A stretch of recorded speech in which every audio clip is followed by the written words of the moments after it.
to a really productive piece. Yes, well, I think that, yes, it was really.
My name's Helen Westwood. I'm a member of the New South Wales Legislative Council.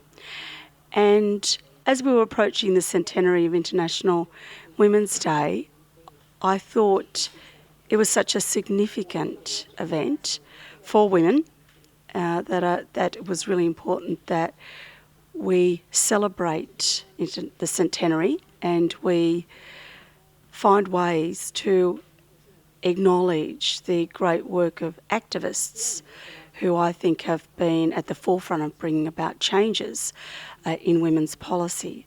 So I got together a group of women from various backgrounds and women's organisations, and we talked about the ways in which we might be able to mark this very significant year. And this exhibition was one of the ideas that I came up with, because here at the New South Wales Parliament we often have exhibitions, and they're very much a point of discussion for both members of Parliament and the visitors, and particularly school children, and it's a way often of educating the community and members of Parliament about a particular issue.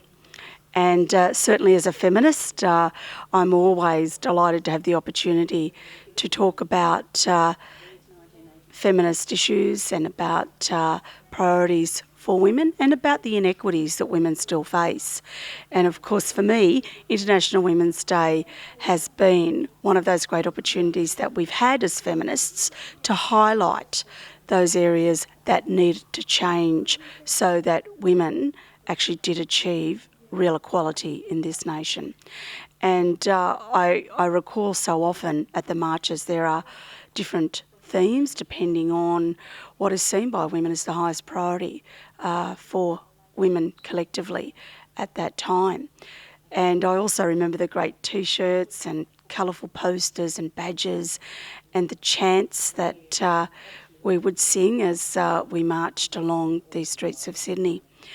And I thought that this exhibition was an opportunity to celebrate that, to remember it, and most importantly, tell her story of International Women's Day in New South Wales and particularly in Sydney. So fortunately, Jessie Street National Women's Library was willing to come on board with us here at Parliament House and to curate this great exhibition, and it's certainly been well received by many of the women who've been involved in International Women's Day, many of those who've marched at the various marches and rallies over many decades, and those who've been at the forefront of changing government policy, the many wonderful women activists out there who've been willing to speak out on issues that are important to women and to lobby and to advocate for change. And it's just so wonderful that we've seen so much change around the area of women's policy, although quite clearly we still have a long way to go before we do realise true equality for the women in this nation.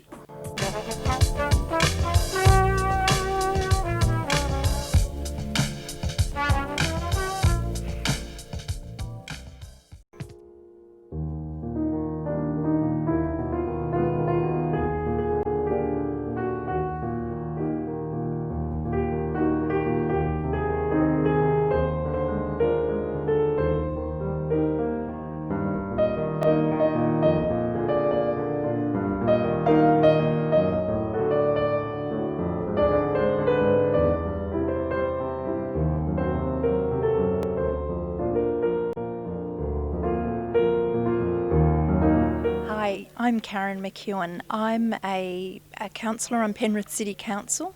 I am also the state president of the Local Government Women's Association. So I work also for Helen Westwood, who is the parliamentary host for this exhibition that we have up here.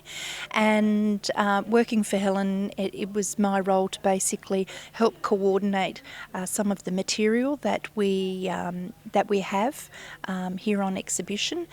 So we sent out letters to every local government area, that was 152 councils around New South Wales, calling for material from regional and remote areas of Australia, and also any material that might be from any multicultural events that had happened down through the years. So also on our committee we had Asian women at work, we had migrant women's networks and disability services also represented. So we were looking for a broad range of material, and we got quite a number of responses from that, and we then had to collate all the material that we had. We asked for a list of what they had. We then sifted through that to see what it was that we might be able to use in the exhibition.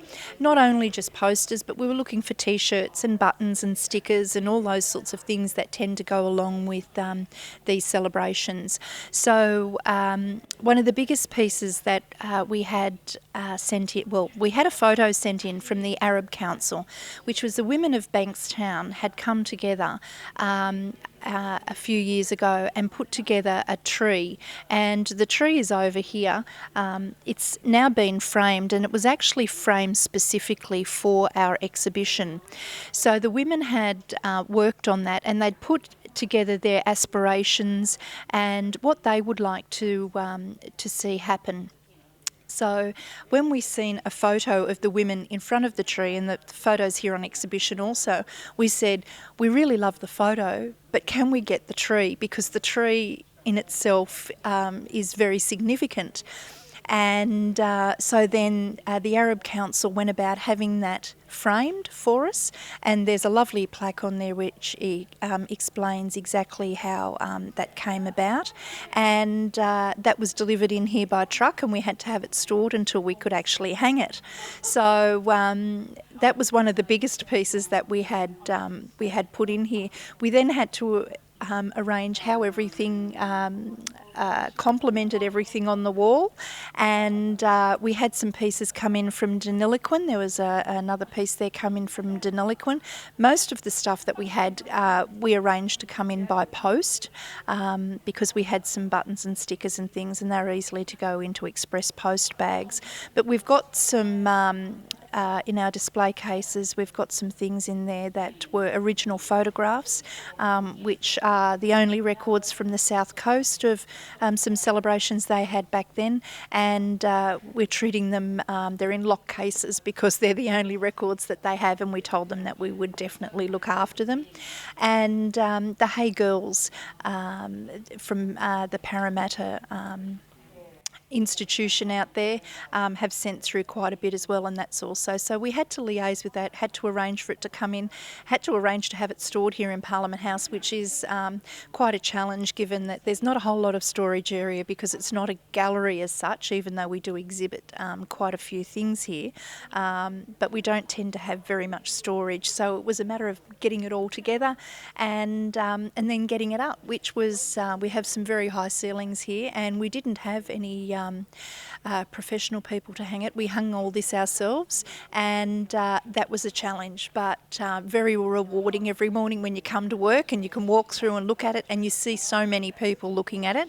And we've had quite a few schools through visiting as well, I've noticed, which is fantastic. I was having a little whinge because they kept taking all my catalogues. I kept having to run upstairs and replace them all.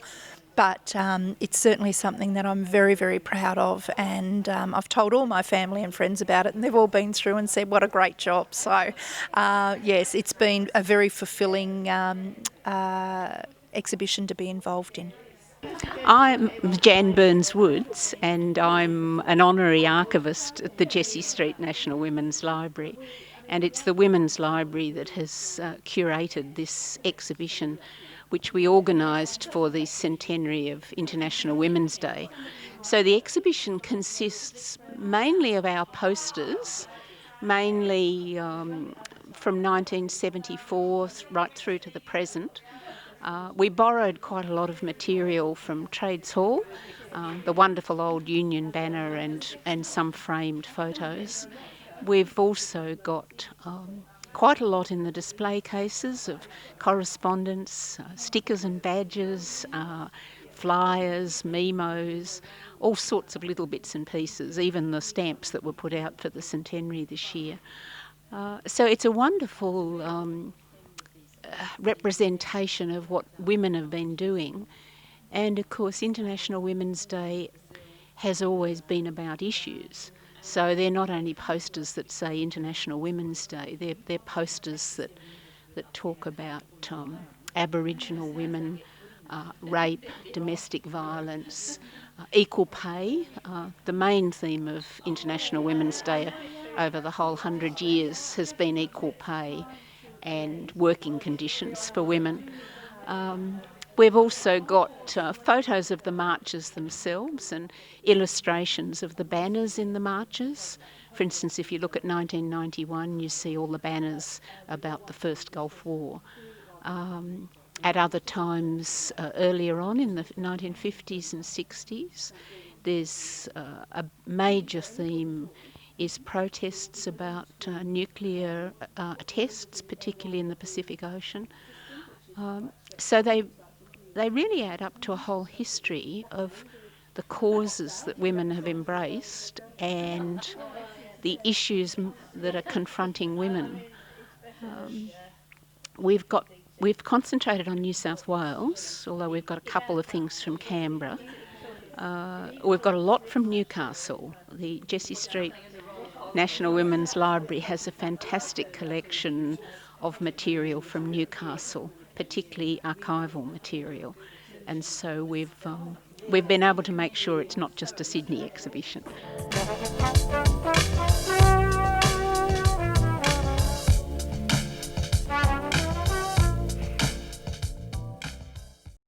This is Shirley, who was the founder of the library. She, with one or two other people, had a wonderful inspiration for creating something that was really necessary in Sydney and hopefully the whole country. So what happened? What was your first idea about the library, Shirley? The fact that it was very difficult finding material about women, both archival and ordinary books in print.